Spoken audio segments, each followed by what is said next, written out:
భూమి, నువ్వు ఎవరి మాట విని గుమ్మం దాటకు. ఇప్పుడు నేను నిన్ను తీసుకువెళ్ళి ఒక గదిలో పెడతాను. ఆ గదికి తలుపు వేయను, తాళము వేయను. నువ్వు నా మాట మీద గౌరవంతో ఆ గది దాటి బయటకు రాకూడదు. ఈ చెర్రీ గారిని ఎవరిని కూడా నీ గదిలోకి రానివ్వకూడదు. నువ్వు కనుక గది నుండి బయటికి అడుగు పెట్టినవో పీటల మీద కూర్చోవడానికి, అది చెర్రీ పక్కన కూర్చోవడానికి మాత్రమే అయి ఉండాలి అని శరత్చంద్ర భూమికి గట్టిగా వార్నింగిస్తాడు. ఇక భూమి ఇంటికి వచ్చిన తర్వాత గదిలో పడుకొని ఏడుస్తూ ఉంటుంది. అప్పుడే చెర్రీ కిటికీ దగ్గరికి వస్తాడు. భూమి భూమి అని పిలుస్తూ ఉంటాడు. ఏంటి చెర్రీ, నాన్న నాతో మాట్లాడొద్దని చెప్పాడు కదా, ఎందుకు ఇలా మాట్లాడుతున్నావు, వచ్చి పిలుస్తున్నావు అని భూమి బాధపడుతూ ఏడుస్తూ అడుగుతూ ఉంటుంది. అందుకే కదా నేను గది లోపలికి రాకుండా ఇలా కిటికీ దగ్గరికి వచ్చి మాట్లాడుతున్నాను. మన పెళ్ళి జరగకూడదు భూమి అని చరణ్ అంటాడు. అంటే ఇప్పుడు నువ్వు వేసిన ప్లాన్ నాకు ముందే చెప్పుంటే మనం ఇంకా ఏదైనా బెటర్ ప్లాన్ ఉండేదేమో ఆలోచించే వాళ్ళం కదా, ఎందుకు చెర్రీ ఇలా చేసావు అని భూమి అడుగుతుంది. కానీ లాస్ట్ మినిట్లో అత్తయ్య మామయ్య రావటం వల్లే ఈ ప్లాన్ మొత్తం చెడిపోయింది, లేకుంటే అన్నయ్య ఖచ్చితంగా నేను తీసుకువెళ్ళి ఉండేవాడు అని చరణ్ అంటాడు. అలా తీసుకువెళ్తే నేను నాన్న దృష్టిలో బ్యాడ్ అయిపోతాను కదా అని భూమి అంటుంది.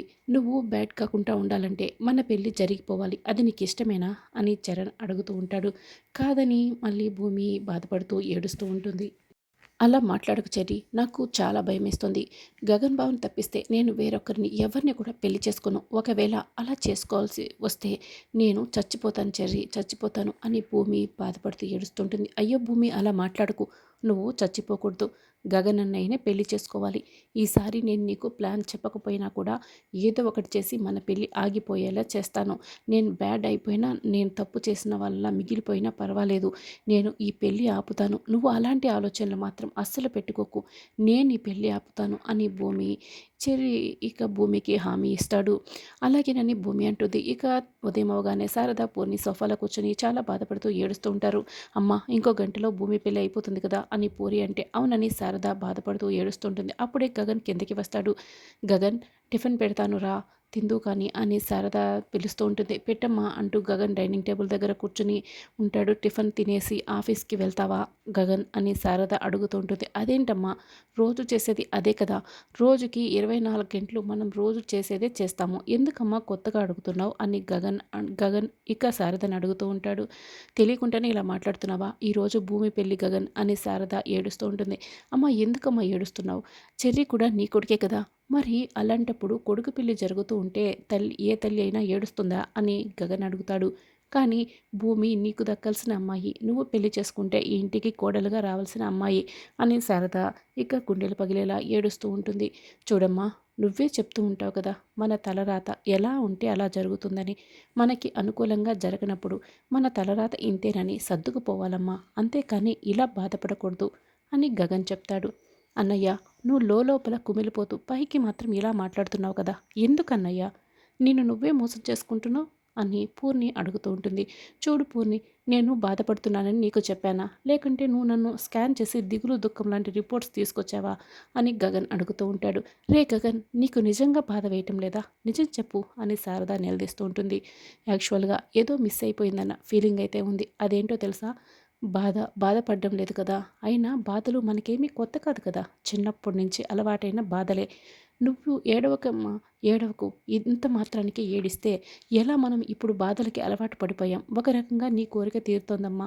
ఎవరైతేనేం, చెర్రీకైతేనేమి, నాకైతేనేమి, భూమి నీ కోడలుగా అయితే రాబోతుంది కదా, చెర్రీ పెళ్లి చేసుకున్న భూమి నీ కోడలేనమ్మా అని గగన్ చెప్తూ ఉంటే శారద అయితే ఇంకా మరీ ఎక్కువగా గుండెలు పగిలేలా ఎక్కువగా ఏడుస్తూ ఉంటుంది. అమ్మ ప్లీజ్, పూరి ప్లీజ్, మీరు ఏడవకండి, ముందు నాకు టిఫిన్ పెట్టండి అని గగన్ చెప్తాడు. చూడండి అయ్యా, అమ్మ మాట వరుసకి ఏదో నేను టిఫిన్ చేయమని చెప్పింది, భూమి పెళ్లి పెట్టుకొని మనస్ఫూర్తిగా మనం ఎలా తినగలము, నువ్వు వద్దని వెళ్ళిపోతావని అమ్మ కూడా అనుకుంది అని పూరి అంటుంది. ముందు మీరు ఆ ఏడు పాపండి, ఇప్పుడు మనం టిఫిన్ తినకపోతే మన హెల్త్ పాడైపోతుంది, అప్పుడు మీరు ఎవరి కోసమైతే బాధపడుతున్నారో వాళ్ళు వచ్చి మీకు సేవలు చేయరు కదా అని గగన్ అడుగుతాడు. అసలు అమ్మ ఫుడ్ ప్రిపేర్ చేయలేదు అని పూరి చెప్తుంది. సరే, నేను ఆన్లైన్లో ఆర్డర్ పెడతాను, మీరు తినండి, నేను ఆఫీస్కి వెళ్తున్నాను అని గగన్ చెప్తాడు. ఇక లేచి వెళ్తున్న గగన్ మొబైల్ చూసుకుంటూ ఒక క్షణం భూమిని తలుచుకుంటూ చాలా బాధపడుతూ ఏడుస్తూ ఉంటాడు. అయితే కన్నీళ్ళని బయటికి రానివ్వకుండా గుండెలు పగిలేలా మనసులోనే బాధపడుతూ ఉంటాడు. ఇక శారద కుప్పకూలి ఏడుస్తూ ఉంటుంది. "అమ్మ ఏడవకమ్మా" అని ఒకవైపు పూరి కూడా ఏడుస్తూనే శారదను ఓదారుస్తూ ఉంటుంది. గగన్ కార్ డ్రైవ్ చేసుకుంటూ భూమితో గడిపిన జ్ఞాపకాలన్నింటినీ గుర్తు తెచ్చుకుంటూ ఉంటాడు. కన్నీళ్లు పెట్టుకుంటూ తుడుచుకొని మరీ బాధపడుతూ ఉంటాడు. గగన్ కార్ డ్రైవ్ చేసుకుంటూ వెళ్తూ ఉంటే శివ అనే అతను ఇక టెడ్డీ బేర్ ఒక చేత్తో బ్యాగ్ ఇంకో చేత్తో పట్టుకొని పరుగులు పెడుతూ ఉంటాడు. వెనకాల ఇద్దరు రౌడీలు "రే ఆగరా ఆగరా" అంటూ తరుముతూ ఉంటారు. శివ కంగారు పడుతూ పరుగులు పెడుతూ ఉంటాడు. అయితే ఆ శివ ఎవరో కాదు, భూమితో ఉన్న వాళ్ళ ఊర్లో ఉన్న శివనే ఇప్పుడు మనకి ఫ్లాష్ బ్యాక్ చూపిస్తూ ఉంటారు. భూమి ఒక చాటలో బియ్యం వేసుకుని చెరుగుతూ ఉంటుంది. శివ టెడ్డీ బేర్ పట్టుకొని పక్కనే కూర్చొని ఉంటాడు. "అక్క, నువ్వు చిన్నప్పుడు ఈ టెడ్డీ బేర్ బొమ్మతోనే కదా దొరికావంట కదా?" శివ అమాయకంగా అడుగుతూ ఉంటాడు. "అవును శివ, నేను పుట్టగానే మా అమ్మ, నాన్న నన్ను ఈ బొమ్మలో పెట్టి వదిలేశారంట" అని భూమి అంటుంది. "అక్క, నువ్వు ఈ బొమ్మలో నాన్నకు కనుక దొరికిపోయి ఉంటే ఏమైపోయి ఉండేదానివి" అని శివ అంటే, "ఏమైపోయి ఉండేదాన్ని? ఏ రైలు కిందో పడి చచ్చేదాన్ని, లేదంటే ఏ ముష్టి వాళ్ళు నన్ను ఎత్తుకుపోయి ఉండేవాళ్ళు" అని భూమి అంటుంది. "అక్క, నువ్వు అలా మాట్లాడకక్క, నువ్వు ఈ ఇంటి అదృష్టానివి అక్క. నువ్వు ఈ ఇంటికి వచ్చిన తర్వాతే నేను అమ్మ నాన్నకి పుట్టానంట" అని శివ అంటాడు. "కాదు, ఇలాంటి అమ్మా నాన్నకి దొరకడం నేను చేసుకున్న అదృష్టం" అని భూమి చెప్తుంది. "అక్క, ఒకవేళ మీ అమ్మా నాన్న వచ్చి నిన్ను తీసుకువెళ్ళిపోతే ఈ అమ్మా నాన్నని వదిలేసి వెళ్ళిపోతావా అక్క" అని శివ అంటాడు. "వెళ్ళిపోతాను" అని భూమి చెప్పగానే శివ బాధపడుతూ ఉంటాడు. "కానీ నాతో పాటే నిన్ను అమ్మా నాన్నని కూడా నేను తీసుకెళ్ళిపోతాను" అని భూమి చెప్తుంది. "మా మంచి అక్క" అని శివ భూమిని హగ్ చేసుకుంటాడు. చాలా సంతోషపడుతూ ఉంటాడు. ఇక్కడ శివని చాలా అమాయకంగా, తక్కువ తెలివి ఉన్నవాళ్ళ మనకి చూపిస్తూ ఉంటారు. అలా శివ భూమిని వెతుక్కుంటూ ఇక సిటీకి వస్తాడు భూమి కోసం. ఇంత పెద్ద సిటీలో "అక్క, నువ్వు ఎక్కడున్నావని నేను వెతకాలక్క" అని ఒక చోట దాక్కొని ఉంటాడు. "రేయ్, ఎక్కడ్రా వాడు" అని ఆ రౌడీల్లో ఆ చుట్టుపక్కలే తిరుగుతూ ఉంటారు. "అక్క, నిన్ను పెళ్లి చేసుకోవాలనుకున్న ఆ ఎర్రబాబు నీ ఆచూకీ చెప్పలేదని అమ్మా నాన్నని చంపేశారక్క. నన్ను కూడా చంపాలని చూస్తున్నాడక్క. నేనేమో పారిపోయి ఇలా వచ్చాను. ఈ బొమ్మ నీకు అందచేయాలన్నది అమ్మ చివరి కోరిక అక్క. ఈ బొమ్మ నీకు అందచేసే వరకు నేను ప్రాణాలతో ఉండాలని నేను ఆ దేవుణ్ణి కోరుకుంటానక్క. ఎలాగైనా సరే ఈ బొమ్మను నీకు అందచేయాలక్క, అందచేయాలి" అని శివ అనుకుంటూ ఉంటాడు. "రే, అదిగోరా వాడు అక్కడ దాక్కున్నాడు" అని రౌడీలు మళ్ళీ వెంటపడటంతో శివ పరిగెడుతూ ఉంటాడు. అప్పుడే ఒక చోట ఒక బైక్ ఆపుకొని ఒక పోలీస్ ఉంటాడు. "సార్ సార్ సార్, వాళ్ళు నన్ను నా వెంట పడుతున్నారు సార్" అని శివ చెప్పడంతో "రే, ఎవర్రా వాళ్ళు" అని పోలీస్ గద్దించడంతో రౌడీలు పారిపోతారు. "ఏమైంది, నిన్ను ఎందుకు వెంట పడుతున్నారు నీ వెనక" అని పోలీస్ అడుగుతూ ఉంటాడు. "సార్, నాది రాజమండ్రి సార్, నా దగ్గర డబ్బులున్నాయని చెప్పి వాళ్ళు నన్ను నా వెంట పడుతున్నారు సార్. ఏమో నాకు తెలియదు సార్" అని దండం పెడుతూ ఏదేదో శివ చెప్తున్నట్లుగా మనకి చూపిస్తూ ఉంటారు. "రే చెర్రీ ముఖంలో కొంచెం నవ్వు చూపించరా, ఎందుకు అంత బాధపడుతున్నావు" అని మీరా అడుగుతూ ఉంటుంది.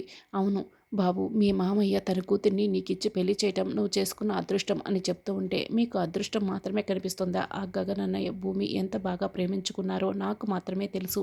వాళ్ళ బాధ మీకు అర్థం కాదు" అని చరణ్ మనసులో అనుకుంటూ బాధపడుతూ ఉంటాడు. "నేను ఆస్తి మీద ప్రేమతో మాట్లాడడం లేదు. అన్నయ్యకి భూమి అంటే ప్రాణం. ఇప్పుడు అన్నయ్య ఆస్తి మొత్తం కూడా భూమికే, అంటే ప్రాణాన్ని నీ చేతిలో పెడుతున్నారు. నీకు రాజయోగమే" అని మీరా అంటుంది. "అబ్బా, మా అక్క పెళ్లి కూతురిగా ఎంత బాగా ఉందో, కుందనపు బొమ్మలా ఉంది, నా దిష్టే తగిలేలా ఉంది" అని నక్షత్ర అంటూ ఉంటుంది. "అవును, మనమే రెడీ చేసినా కూడా భూమిని చూస్తుంటే మన దిష్టే తగిలేలా ఉంది" అని అక్కడున్న ఆడవాళ్ళు కూడా మాట్లాడుతూ ఉంటారు.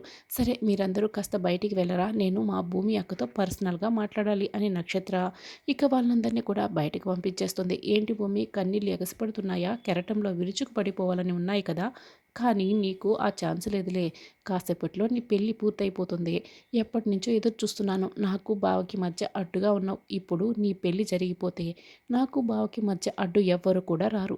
అయినా నీకు బాగా కోపం వస్తూ ఉంటుంది కదా, నువ్వు బావతో చెట్టాపట్టాలు వేసుకొని తిరుగుతున్నప్పుడు నాకు కూడా ఇంతే కోపం వచ్చింది" అని నక్షత్ర అంటే, "నక్షత్ర ముందు నువ్వు బయటికి వెళ్ళు" అని భూమి గట్టిగా అరుస్తుంది. "నువ్వు ఎంత అరిచినా కూడా నేను మాట్లాడిన తర్వాతే వెళ్తాను. భూమి, ఎలాగో మా చెర్రీని పెళ్లి చేసుకుంటున్నావు కదా, వాడితో కొంచెం జాగ్రత్తగా ఉండు. వాడు నిన్ను బాగానే చూసుకున్నా కూడా అమ్మాయిల పిచ్చి ఉంది. కాబట్టే నువ్వు కొంచెం కేర్‌లెస్‌గా ఉంటే నీకు సవితిని తీసుకొచ్చి పెడతాడు వాళ్ళ నాన్నలాగా. కాబట్టి కొంచెం జాగ్రత్తగా ఉండు. ఎలాగో నీ అడ్డు తొలగిపోతుంది కాబట్టే మా నాన్న మీద పగ తీర్చుకోవాలనుకున్న బావ ఈగోని రెచ్చగొట్టైనా సరే నేను బావని పెళ్లి చేసుకుంటాను" అని నక్షత్ర చెప్తూ ఉంటుంది. భూమి ఇక బాధపడుతూ ఉంటుంది.